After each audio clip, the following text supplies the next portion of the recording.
হ্যাঁ ড্রাইভার সাহেব। তোমার নাম কি? মনে হচ্ছে কেউ আট করে রাখছে। হ্যালো এভরিওয়ান, আমি মেঘলা। আমার নতুন একটা ব্লগে আপনাদের সবাইকে অনেক অনেক স্বাগতম। আশা করি আপনারা সবাই ভালো আছেন। আল্লাহর অশেষ রহমতে আমরাও ভালো আছি। বাবু আর বাবুর পাপা কোথায় যাচ্ছে সেটাই চিন্তা করছেন। আমরা এখন যাচ্ছি মুন্নি আপুদের বাসায়। অনেকদিন ধরে মুন্নি আপু শুধু বলতেছে যে কবে আসবে আমাদের বাসায়, বলো বলো। আপুকে অনেকবার আর কি ডেট চেঞ্জ করিয়েছে, তো ফাইনালি এখন যাচ্ছি। আপু অলরেডি আমাদের নেওয়ার জন্য সে তার গাড়ি নিয়ে চলে এসেছে। এই যে দেখুন সামনে যে গাড়িটা দেখতে পাচ্ছেন ওইটাই কিন্তু আপুর গাড়ি। আর আজকের আকাশটা দেখুন ভারী সুন্দর, দেখে মনে হচ্ছে কেউ হয়তোবা ছবির মতন করে আর্ট করে রেখেছে। বাবু আসছে, এই যে মুন্নি আপু চলে আসছে আমাদের নিতে। আসসালামু আলাইকুম।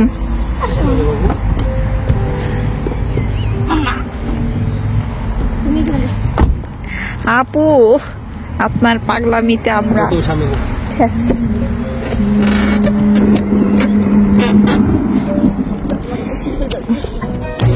কি দরকার ছিল আজকে? বান্ধবী পাইছো? আপুর বাসা কিন্তু আমাদের বাসা থেকে খুব একটা দূর না, এই তো প্রায় 10-15 মিনিটের মতন সময় লাগে। এখন আমরা আপুর বাসার উদ্দেশ্যে রওনা দিলাম। আর আজকের আকাশটা দেখেছেন, এত সুন্দর লাগছিল, মনে হচ্ছিল কোনো একজন শিল্পী এসে আকাশের বুকে সুন্দর করে মেঘগুলো এঁকে রেখেছে।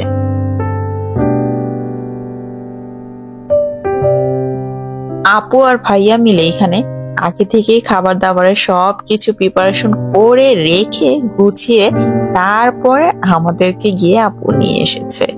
এই যে দেখুন এখন কিন্তু অলরেডি আমরা আপুদের বাসায় চলে এসেছি। হ্যাঁ আল্লাহ, এত রান্না করছেন? কেউ আসলে এরকম রান্না করে, আর কেউ না আসলে আমরা এরকম রান্না করি। আমাদের এতটুকু রান্না করতে হবে। বিরিয়ানি সবার পছন্দ, বিরিয়ানি রেখে দিই, তারপর ইচ্ছা মতো পোলাপেন খাই। এইদিকে দেখুন পুচকুগুলো সব একসাথে খেলাধুলা করছে। এখানে না আপুর যে ছোট মেয়েটা সেটার বয়সও 3 বছর, আমাদের বাবুরও 3 বছর, এই জন্য ওরা দুজন খুব খেলাধুলা করে। আর এইদিকে দেখুন আপু আরো কত কিছু রান্না করছে। মানে এখানে নাকি ভাইয়াও হেল্প করেছে, বিশেষ করে বিরিয়ানিটা রান্না করতে। তারপর হচ্ছে এখানে আপু রান্না করেছিল মুরগি রোস্ট, তো ওইটাকে এখন এখানে সার্ভ করছে। ও হ্যাঁ, যারটা বেশি মজা হয় না, তার বিরিয়ানি সবচেয়ে বেস্ট। সবাই দাওয়াত দেয়, আমি তো বলি সবাইকে দাওয়াত দিয়ে তবে তোমার বিরিয়ানি খাবো। ও আচ্ছা, অনেক মজা। আমার হাজবেন্ডের রান্না অনেক মজা। সবাই দাওয়াত দিয়ে খাবো। হ্যাঁ সবাই দাওয়াত দিয়ে দিয়ে খাওয়াবো। ঠিক আছে।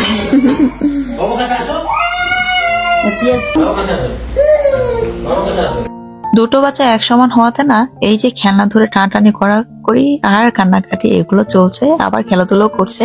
আর এদিকে আপু, এই যে আপুর হাজবেন্ড এখানে বিরিয়ানি রান্না করেছিল, মুরগির রোস্ট, তারপর ডিম আর একটা সবজি ছিল। তোমার নাম কি?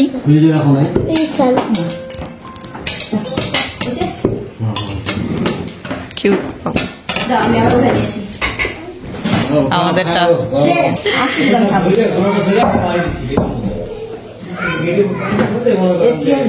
এটা ভাইয়া বানাইছে না? এটা বিরিয়ানি টিরানি খাওয়া শেষে এখন হচ্ছে আপু আবার ডেজার্ট বের করলো। এখানে হচ্ছে ভাইয়া নাকি তিরামিসু তৈরি করেছে, তারপর পায়েস রান্না করেছে আপু। আরেকটা ফ্যামিলি যে দেখলেন ওই আপু হচ্ছে গিয়ে এই পিঠাগুলো তৈরি করেছে। এই পিঠাগুলো নকশা পিঠা বলে মেবি। তো এই পিঠাগুলো দেখতে কিন্তু অনেক বেশি সুন্দর। আমার ফুপুর বাড়ি হচ্ছে কিশোরগঞ্জ, মানে ওখানে তার বিয়ে হয়েছে। তারাও দেখলাম ওইখানে অনেক সুন্দর করে এরকম পিঠাগুলো তৈরি করে। তো এখন হচ্ছে এই যে দুই আপু মিলে হচ্ছে এই তিরামিসুটার উপরে হচ্ছে এখানে কোকো পাউডার দিয়ে দিচ্ছে। এভাবেই দেওয়া থাকে এর জন্য এটাকে এখন তারা দুজন সুন্দর করে ডেকোরেশন করছে। দেখছেন সেভেন আপ খাবে, কোক খাবে।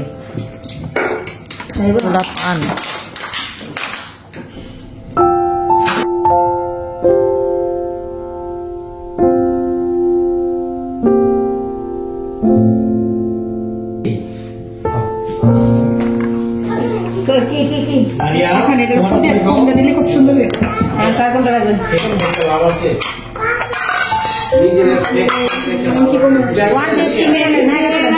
না, হ্যাপি বার্থডে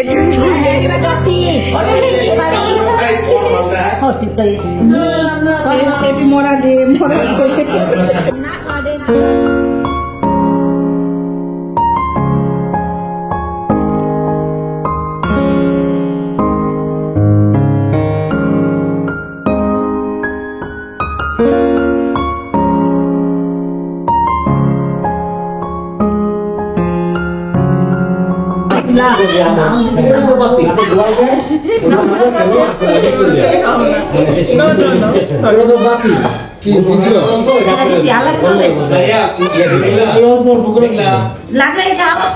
এই যে দেখুন, খাওয়া দাওয়া শেষে সব বাচ্চাদের নিয়ে বসে পড়লাম। সেই ছোটবেলার অভ্যাসটা না এখনো যায়নি।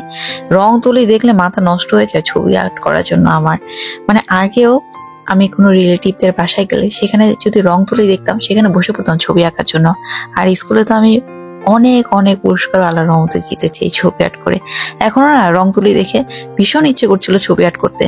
তো এখানে হচ্ছে আপুর বড় মেয়েটাকে একটা পরি আর্ট করে দিচ্ছিলাম, আবার একটু রঙও করে দিচ্ছিলাম, কারণ অনেকদিন পরে আমি হাতে রং তুলি পেয়েছি। তো এই সেই পুরনো যে আর্ট করার একটা অভ্যাস ছিল না, সেটা আবার নতুন করে জেগে উঠেছে। এই জন্য একটু আর্টও করে দিলাম ওকে। সেই সাথে দেখুন, যত পুচকু পাচকা আছে বাসার সবগুলো চলে এসেছে আমার আর্ট দেখার জন্য। তো আমিও ভীষণ এনজয় করছিলাম ব্যাপারটা। ওদের সবাইকে সাথে করে নিয়ে এখানে আর্ট করা শুরু করে দিলাম, আর ওরাও খুব এনজয় করছিল আমি এখানে আর্ট করছি। মানে এই যে বাচ্চা কাচ্চাদের সাথে এখন আবার বাচ্চা কাচ্চা হয়ে গেলাম এখানে বসে, এর জন্য। যাই হোক, এই তো অনেকদিন পরে আর্ট করছি, তো তাই তেমন একটা ভালো হয়নি। অনেকদিন হয়েছে আর্ট করা হয়নি।